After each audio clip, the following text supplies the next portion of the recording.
Qatar's Guest Center for Islamic Information. Under the supervision of Sheikh Eid bin Mohammed Al Thani Charity Association. Qatar's Guest Center provides videotapes, audio tapes, CDs, and free literature on Islam and comparative religion in various international languages. Its activities include public lectures for Muslims and non-Muslims in various languages, an Islamic library, Arabic language courses, elementary religious studies courses, and follow-up program for new Muslims.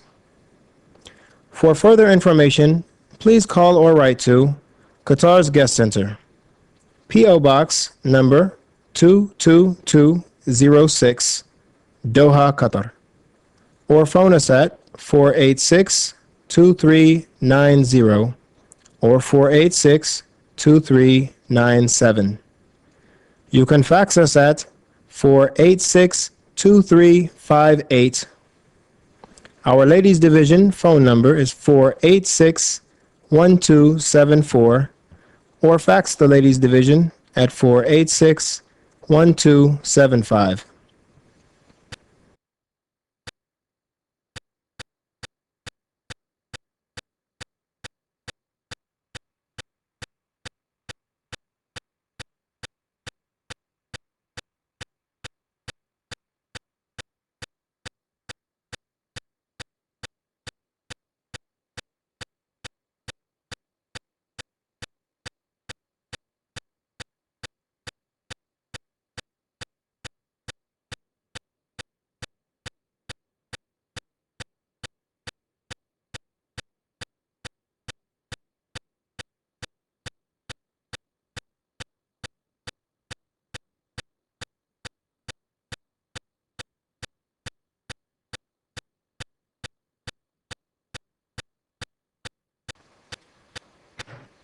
بسم الله الرحمن الرحيم الحمد لله والصلاة والسلام على رسول الله أما بعد. On behalf of Markaz al-Da'wah and the Qatar Guest Center, we welcome all of you here today to this lecture by our esteemed brother and scholar, Dr. Abu Amina Bilal Phillips. Dr. Abu Amina was originally from Jamaica, accepted Islam in 1972, and from there he has pursued the time-honored tradition of seeking Islamic knowledge wherever it is available in any part of the world.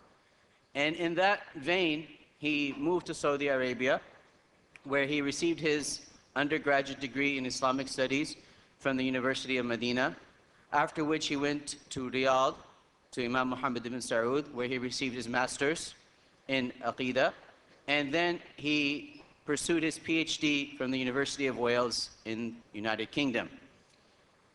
Dr. Abu Amina has written and authored over 30 books, which are available in the English language, and he has lectured in many parts of the world, from Canada to the Middle East to the Far East and the Philippines. And so we are honored to have him here today amongst us to discuss a topic that is of great relevance to the Muslim Ummah today, whether they're in the East or the West. And that topic is hijab. Hijab being the raiment of modesty worn by Muslim women. And this is a topic that has become increasingly important amongst Muslims, not only in the Muslim world, but in the West as well, for instance in France and other parts of Europe. So we look forward to this enlightening lecture by Dr. Abu Amina. And without any further ado, I ask Dr. Abu Amina to please come forward and enlighten us with his lecture. Assalamu alaikum.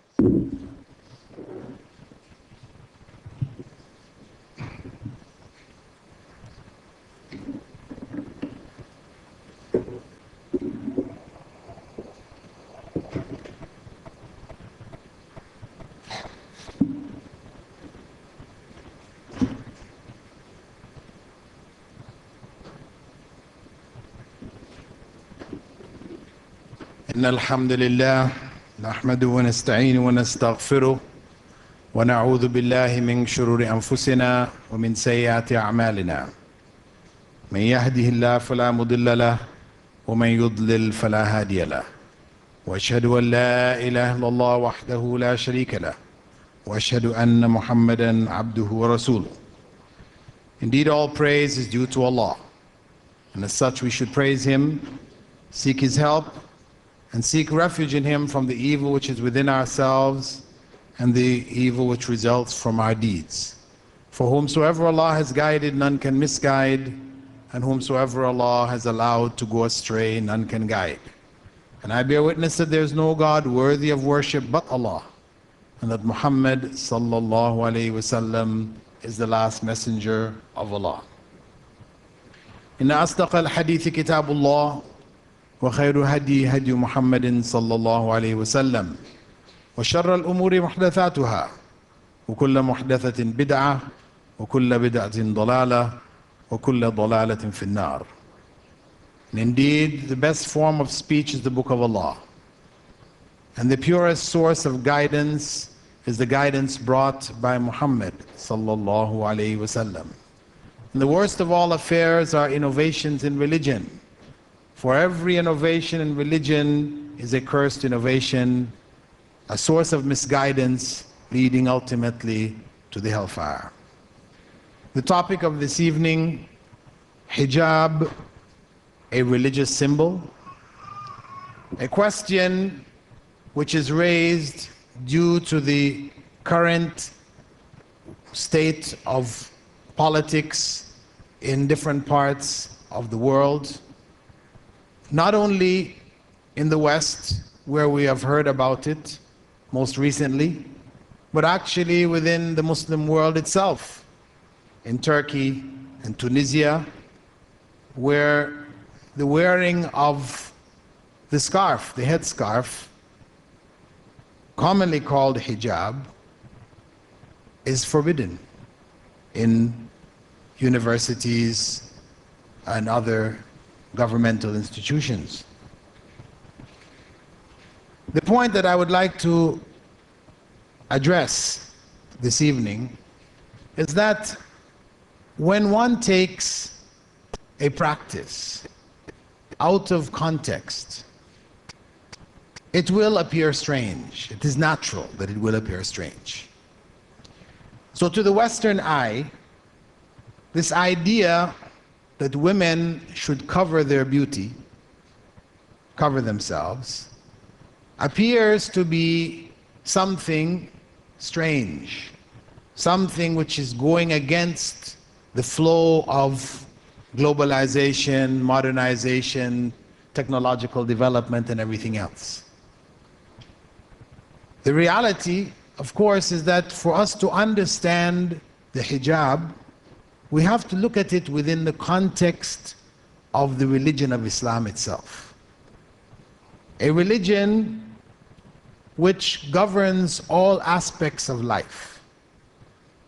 It is not something which a person practices one day a week, is the personal and individual decision of the individual person, but it is the way of life of a whole society, a way of life which Islam teaches was revealed by God, first and foremost with the creation of the first human being on this earth, Adam, and his wife, Eve. And all the subsequent prophets who arose amongst humankind, missioned by Allah, by God, the Almighty, to convey to humankind a message from Himself as to how a human being, male or female, should live their lives.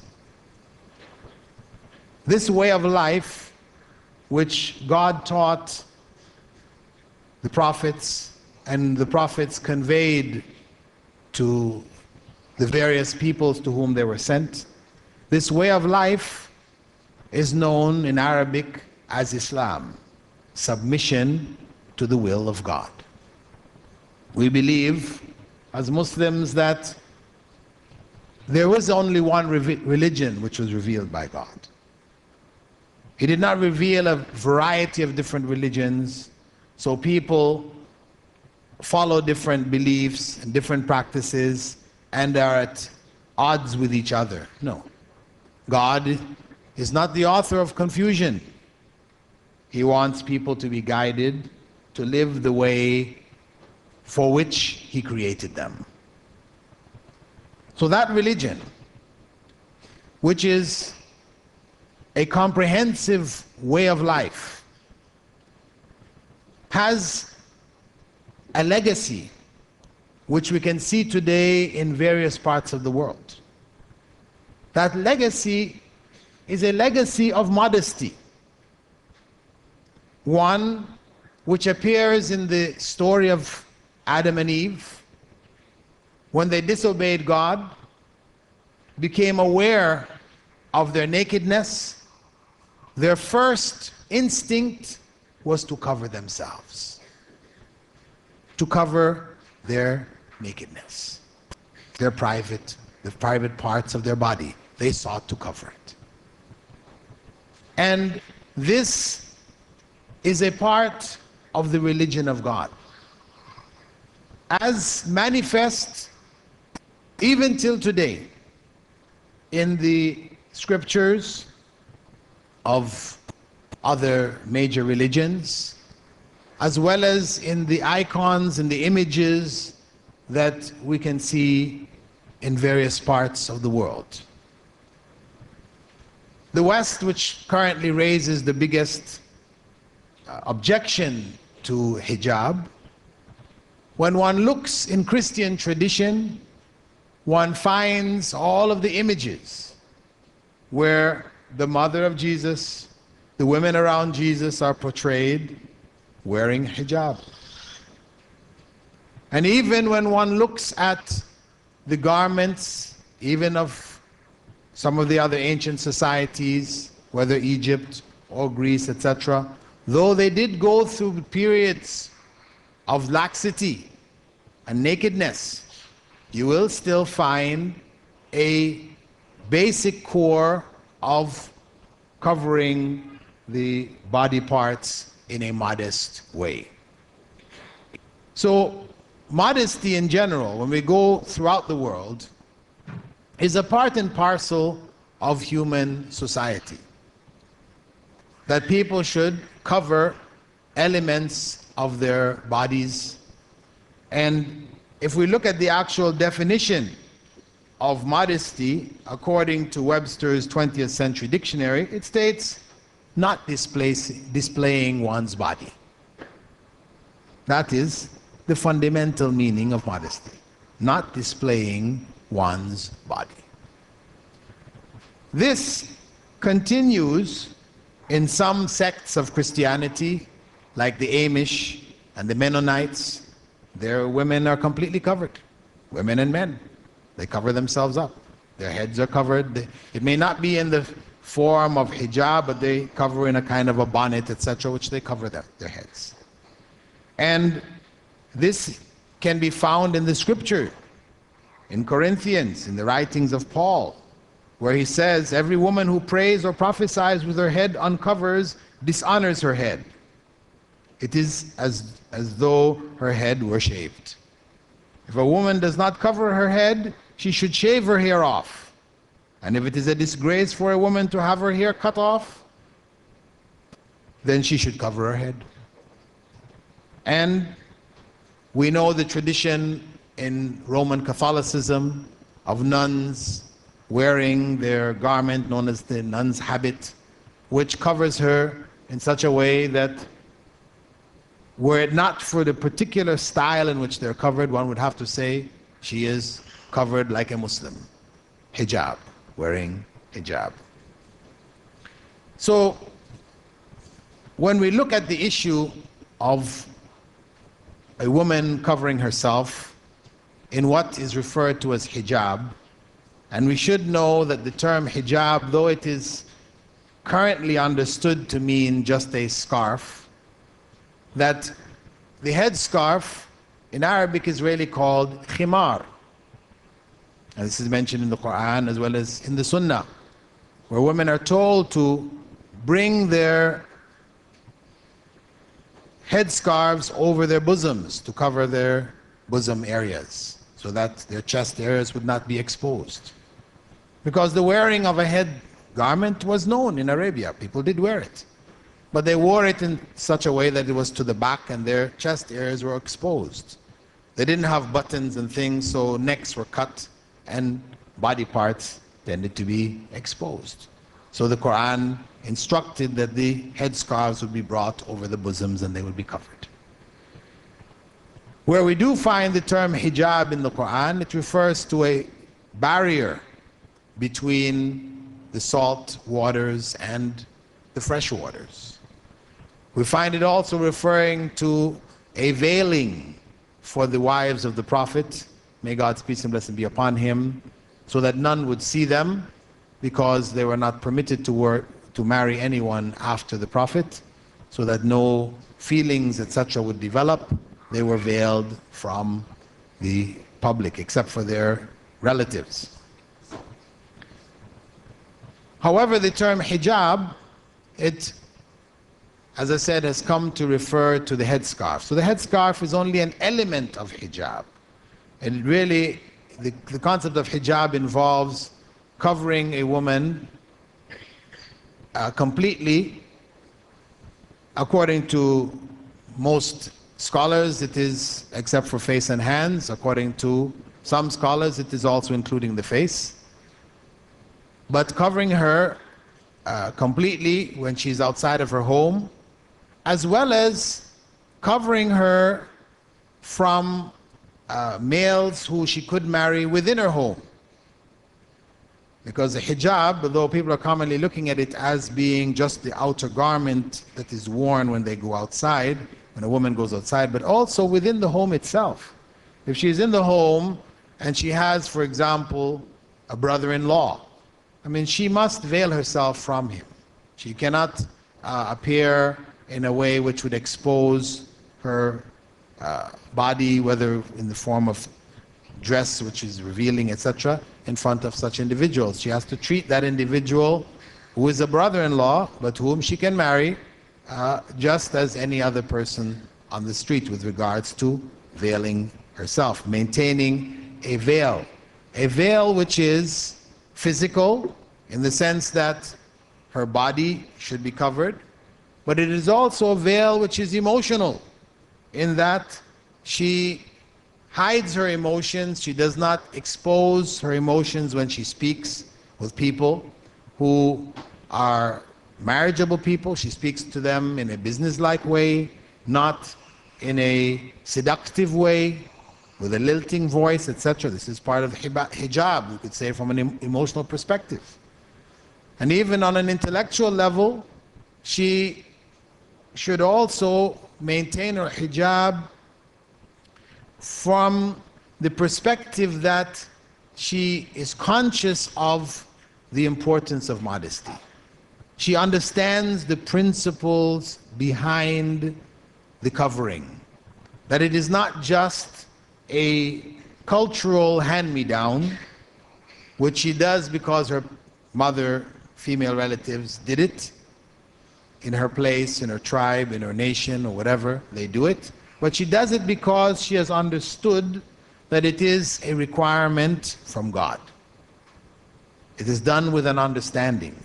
And she understands from a religious perspective that when she wears her hijab, she is worshiping God with it. So it is a means of worshiping. So it is a very comprehensive hijab or veiling, not limited to the physical act of wearing a particular cloth. A cloth which, due to the exaggeration of secular Western societies, have turned this into an issue done by young girls which would shake a whole nation. Young girls put on a scarf and go to school and the whole nation shakes. We have to ask ourselves why? Why should the nation shake when young Muslim girls wear this scarf? Because it's only for Muslim girls? Why does the issue of religious symbolism come into play? Where the state argues that excessive display of religion is not tolerated. So a Christian girl, if she wears a small cross, it's okay. But if she wears a big cross, which is 2 feet by 1 foot or something, then no, she's not allowed to wear it. But who wears crosses like that anyway? So for the Muslim woman or young girl, she puts a scarf on her head and immediately this is an excessive display of her religion. It is a symbol of religion. It has come to us be associated with religion and Islam in particular because of the awakening which has taken place in the Muslim world in the last 50 to 25 years. In the era of colonization of the Muslim world, many women removed their veils.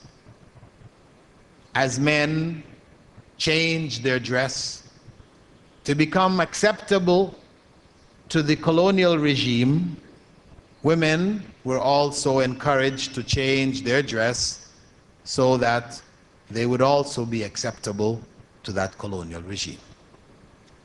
But with the rise of Islam in the 20th century,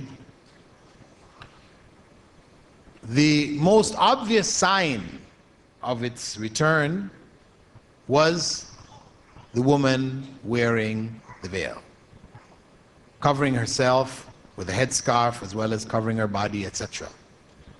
So it became identified as a symbol of fundamentalism, fundamental Islam, extremism, when in fact it is basic to Islam.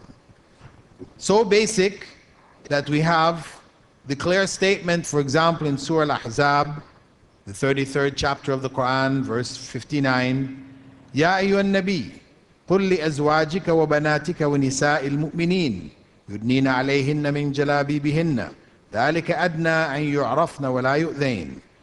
O Prophet, tell your wives, your daughters, and the women of the believers to cast their outer garments over their bodies. That is best in order that they be known and not be harmed. So there's a clear instruction in the Quran for women to wear these garments, to cover themselves. So when we talk about issues of symbolism, we cannot compare the hijab to a cross, which is a symbol. It's a symbol of Christianity. Or to a dove, which is a symbol of peace. These symbols represent something else. The cross is not Christianity.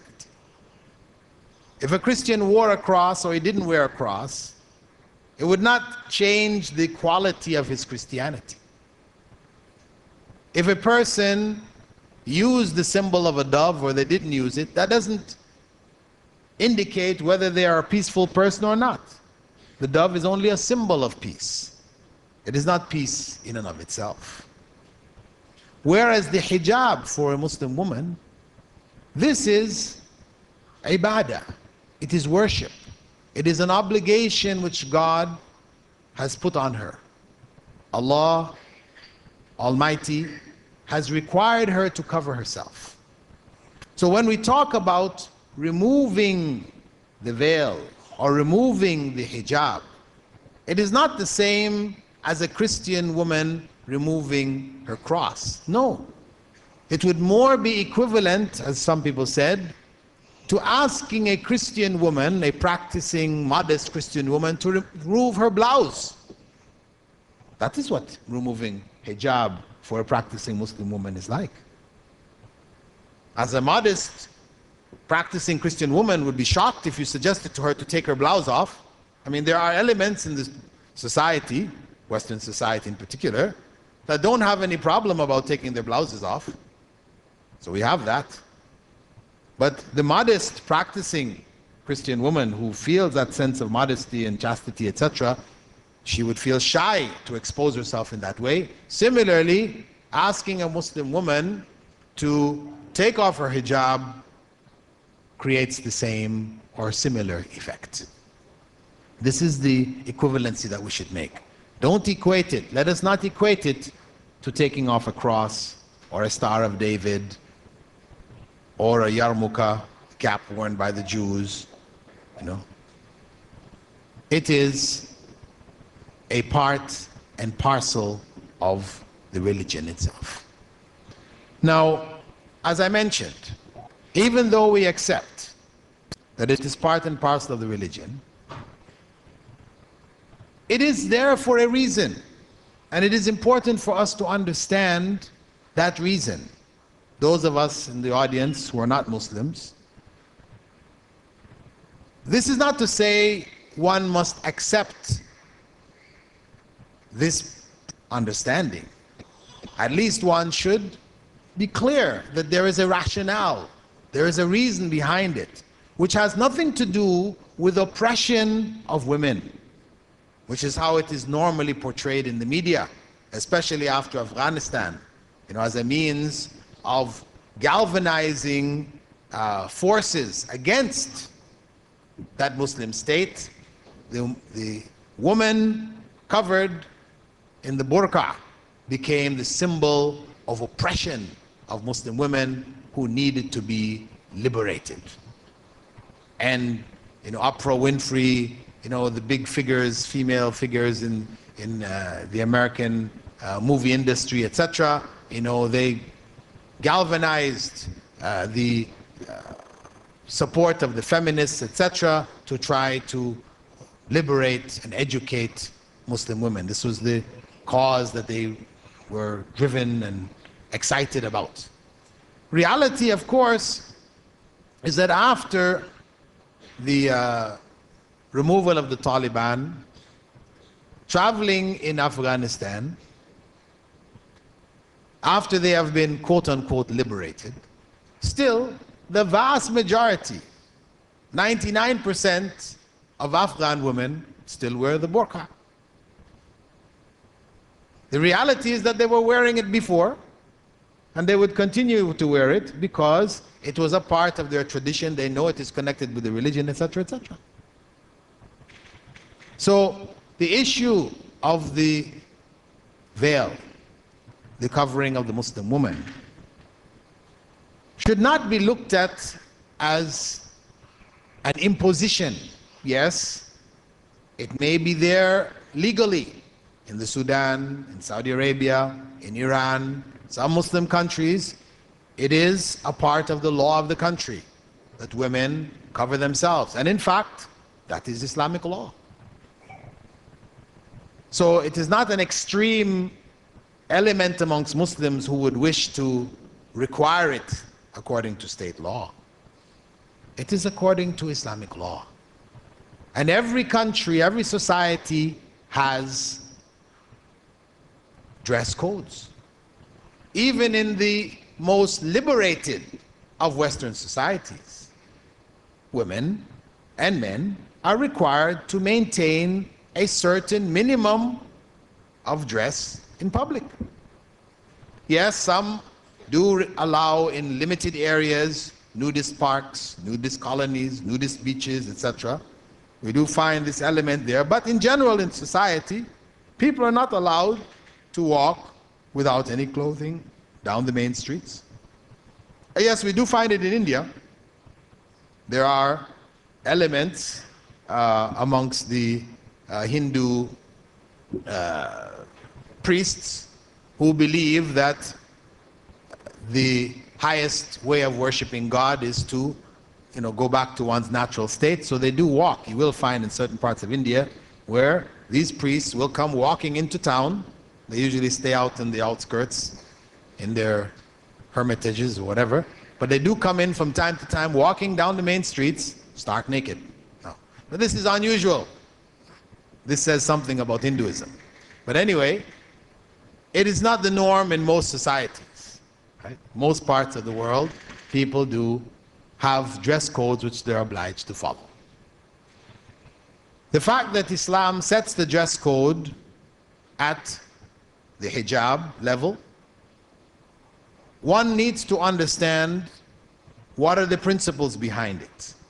If it is not oppression, if Muslim women are not obliged to do this, and we should keep in mind the fact that Islam is the fastest growing religion in America, in Britain, in France, in Germany, etc. And in America in particular, where they have estimated the numbers of people converting to Islam at close to 400 people per day. 3/4 of them, meaning 3 out of every 4, are women. We're talking about American women who have grown up with a liberal view with regards to clothing oneself, choosing to cover themselves. So were it oppression, it should become evident in the context of America and Britain and these other Western countries. But in fact, what we find is the opposite. Women, when you read the writings of women from the West who have chosen to cover themselves, you will hear them using the term liberation. That it liberates them from the oppression of fashion, the fashion industry, which oppresses the woman to the degree that she has to spend so much of her time, fixing this and fixing that and pressing this and pressing that and sewing this and buying this and wearing that, and it frees her. She can leave her home if she wished, having just gotten up out of bed and walk out. Nobody knows any difference. She's not obliged to comb her hair in such a way and this and that and goes, no. It liberates her. So when we go and look within the context of the Quranic verse which I mentioned itself, we find in it the reasons which God has prescribed for women to cover themselves. He said there, يُدْنِينَ عَلَيْهِنَّ مِنْ جَلَابِبِهِنَّ ذَلِكَ أَدْنَى أَنْ يُعْرَفْنَ وَلَا يُؤْذَيْنَ. Let them cast their outer garments over themselves. That is best in order that they be known and not be harmed. That they be known and not be harmed. 2 principles. That they be known. Known. That the hijab is a costume or a uniform which identifies them. As in every society, there are costumes and uniforms which identify people. The policeman wears a particular costume, so you know this is the policeman.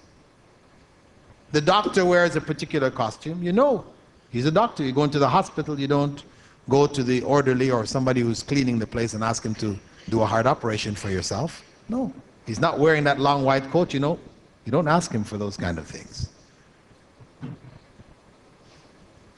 Similarly, the construction worker, he's required to wear a certain kind of helmet, certain kind of boots, etc., etc. Why? That he be protected from harm. That he not be harmed by falling bricks or whatever. So what you find is, in general, there are a variety of uniforms people wear to either identify themselves or to protect themselves from harm, or both. So the dress of the Muslim woman is first and foremost, as we said, one of her ways of worshiping God. It is ibadah, it is worship first and foremost. That's why she needs to know why she's doing it, and she needs to do it according to how it is prescribed, not just how she feels. So it becomes ibadah, or worship of God. That she be known. She be known as what?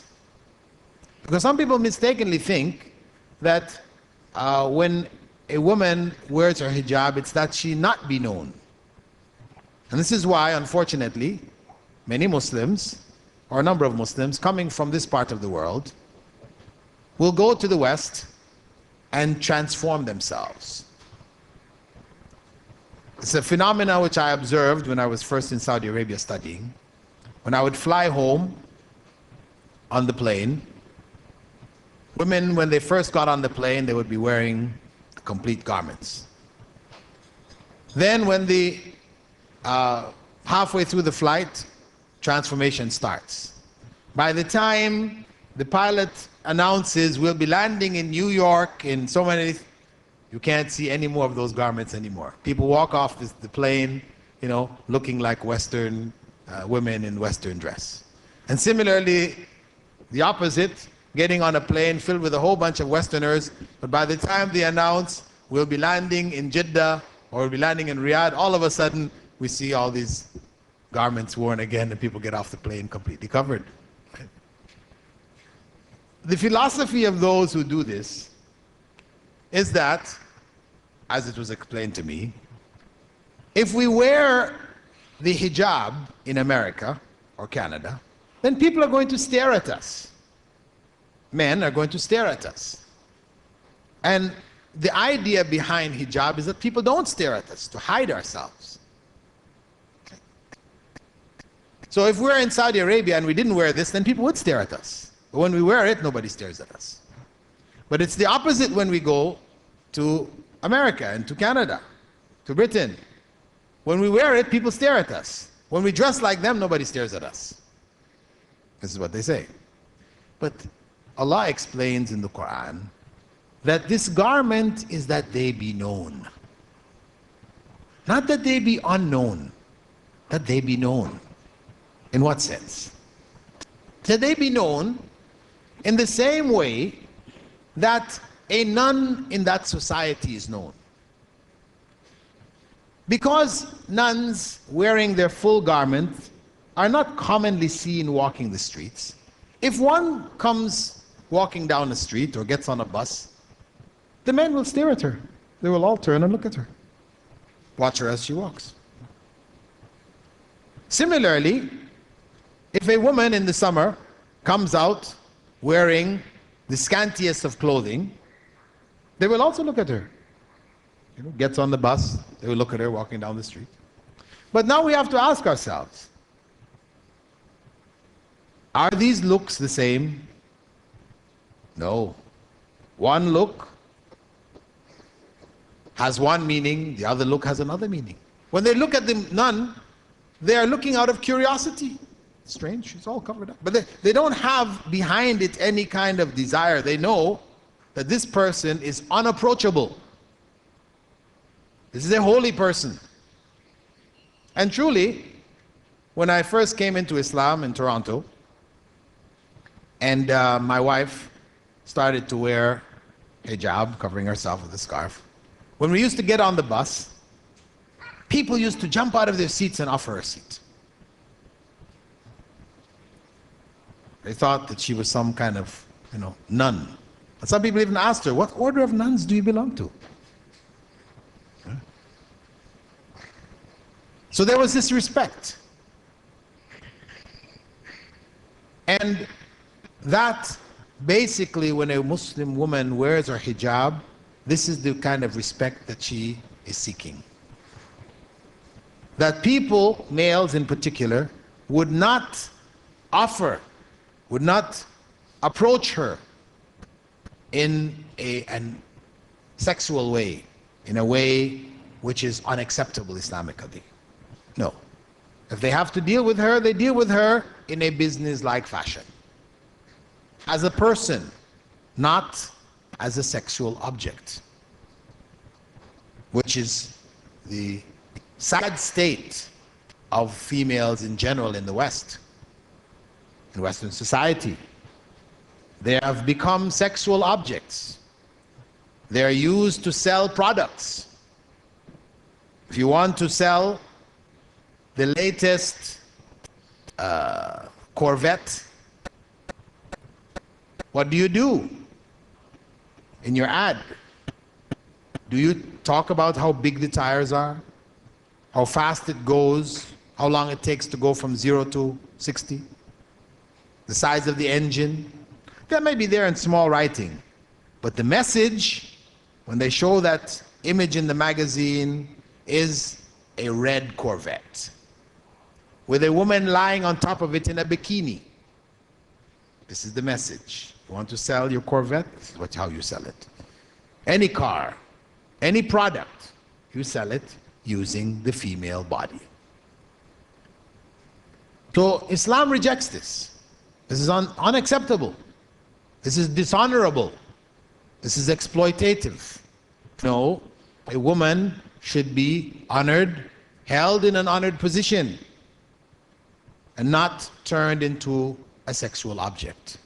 So her dress is a fashion statement that she is not to be treated in that way.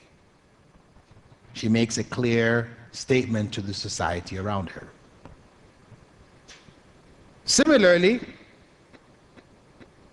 this dress is to protect her from harm, as Allah said, as God said in the Quran, وَلَا يُؤْذَيْنَ, that they not be harmed.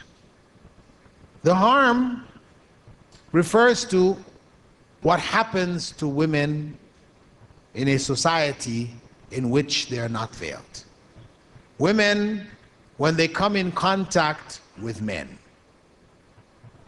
And of course, the blame lies on the men, primarily, because all of the harm, or 90% of the harm, is males harming females.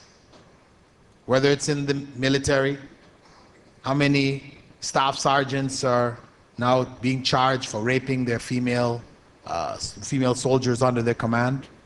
You know, large numbers of decorated heroes, war heroes, charged with rape in the military, the Air Force, the Navy, in the medical profession. How many doctors are being charged for abusing their position with female patients? Whatever profession one goes into, where males and females are mixing, women are writing books about the harassment of women on the job. Harassment which is not abating. Harassment in a society where people have ready access to sexual gratification. There's so many products, clubs, a variety of other means that people have, yet women are.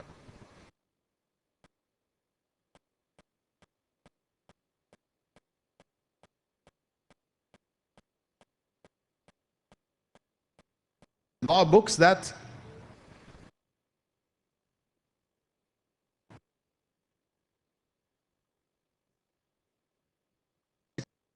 very severe punishment. Philippines has taken up that law. India is considering it. Other countries, feminists are talking about it. Kill these men. But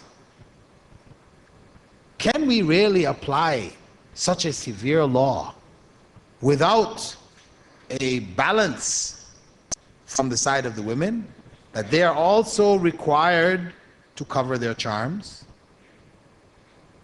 It's not fair to just kill a man who steps out of line and the woman is free to expose herself. She might say, well, listen, when I wear my miniskirt, right, my halter top or whatever, I am not inviting men. This is not my intention. My intention is just to look nice. This is the style, and this is what is considered to be nice, and that's how I want to look. But this is not the point. The consequence is that men are attracted in this way. Common sense tells us that we should avoid this kind of clothing to minimize the abuse, the harassment which is taking place in the society. This is common sense. For example, in Canada, some years back, maybe about 5 years ago, women argued for the right in summer to walk the street topless. Since in summer, men commonly will wear shorts and go walking down the main streets, topless. Right? They call it bare-chested. They said women should have the right to do that. Because if a woman did it, she would be arrested for lewd conduct. They said, why? Why should we be arrested for lewd conduct when the men are able to do this? You know, men and women are equal. No, that's what we said in the Constitution, they're equal, so we should have the right. They argued and won. In Ontario, Toronto and the rest of Ontario, it is permissible for a woman, in summer, because this is when they would do it, to walk down the main streets topless. However, since that law was passed 5 years ago, there is no record of a single woman doing it. Why? Common sense tells them that if they did it in public, going down the main streets, they would suffer. They would suffer. So they choose not to do it. That's common sense telling them. So similarly, when we talk about dress, we should keep this in mind, that women should be required to cover themselves, and at the same time we should have strong laws dealing with those who are involved in rape, who would harm women in this way. And there's an article I have here, which is from the USA Today, called Men, Women, and Sex, We Need Your Help. Darren Snyder, a reporter for USA Today, non-Muslim, he's writing, he says, do your skirts have to be so short? Do your jeans have to be so tight? Can't your clothing be less provocative? He's a non-Muslim writer. And he goes into discussing the need on the part of women who complain about harassment of men, that they should also dress themselves in a more modest way. And he actually states in here, he says, talking about the men first, and he puts the blame, he says, yes, men, it's men's fault. He says that that's the men's fault. But he says, it's a difficult dilemma for women. Many men have one-track minds. Even if women wore bed sheets and drapes, some men would still be able to indulge in whatever visions tickle their fantasies. But if you dressed, say, in long flowing, loose-fitting garments, like some traditional Muslim women, you don't have to cover your face in my book, he said, this is him. It would be easier on men trying to overcome the entrenched notion of man as a sexual hunter-gatherer. He said, men need your help.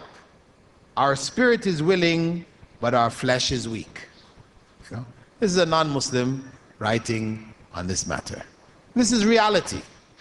So when we look at the rates of rape, for example, in North American society, where if we just look at 3 years, 1994, 1995, 1996. In 1994, you had 251,560 rapes and sexual assaults. In 1995, you had 354,670. In 1996, you had 432,000, sorry, what figures am I using here? First one was 251,560 in 94, 354,670 in 95, and 432,330 in 96. We're jumping almost by 100,000 every year. This is a trend which you can extrapolate backwards to the turn of the century, so that the graph appears to be going down. It's rising as we go forward into the 2000 and 2001, 2002. If we look at that graph, and we look at the graph for women's clothing from the turn of the century, where women used to go bathing in full dresses. In America, women went bathing in full dresses, and men even covered themselves completely. Till today, where people go bathing virtually naked. wearing bits and pieces of clothing. They call bikinis and a variety of other things, but in fact they're virtually naked. You see a graph going in the opposite direction, going from fully dressed to fully undressed. Rapes going from few to many. There is a correlation. Yes, there are figures which have to do with rape, and yes, that it tends to happen amongst those people who are in the families, etc. It's not that the strangers are fewer, but even amongst the strangers, I'm just saying that the rate of strangers committing rape is on the rise. And if we put rape aside and just go, and the figures they have in America, they said every minute 5 women are raped in America. Every minute 5 women are raped in America. Leaving those figures aside, just go to the harassment. The reality is that harassment is on the increase. So harm is directed at women in a very obvious way. Islam prescribes the hijab, the garment to protect the woman, and also to identify her in the society. It is not a means of oppression, though some people might oppress with it. I'm not saying that that does not occur somewhere in the world, that there are some people oppressing with a hijab, as people may oppress with virtually anything. But as a basic principle in the religion of Islam, it is not a principle of oppression, but one of protection and identification.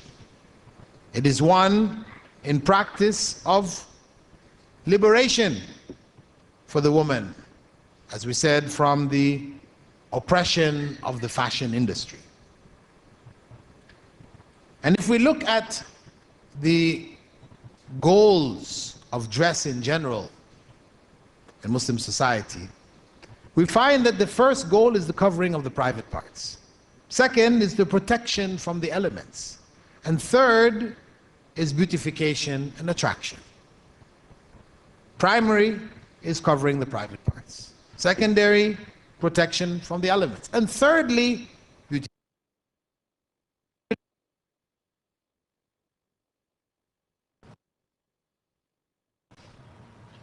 That global culture which is coming on MTV and all the other sources, we can see that the primary purpose of clothing is beautification and attraction. Beautification and attraction. And after that, it is protection from the elements. And last, it is covering the privates. It's the total opposite. This is why you will find in the dead of winter in Chicago, where the cold wind, known as the hawk, rips through you, at 20, 30 degrees below zero, you shiver just thinking about it. You will find women walking out in miniskirts in the dead of winter. How? What is the intent here? Obviously, it is attraction of the opposite sex. Well, the woman might say, as I said, it's just style. But the bottom line, the fashion industry is geared towards attraction. That is the goal. So Islam seeks to bring all of these principles under control. It's a part of a system. And this system actually does not exclude men. The system actually does not exclude men. There is hijab for men too. No, they're not required to wear the scarf, the khimar, but they are required to cover their bodies primarily between the navel and the knee. That is the minimum.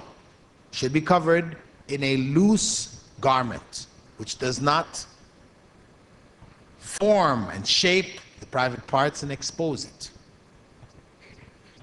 That is the requirement. Unfortunately, many men today in the Muslim world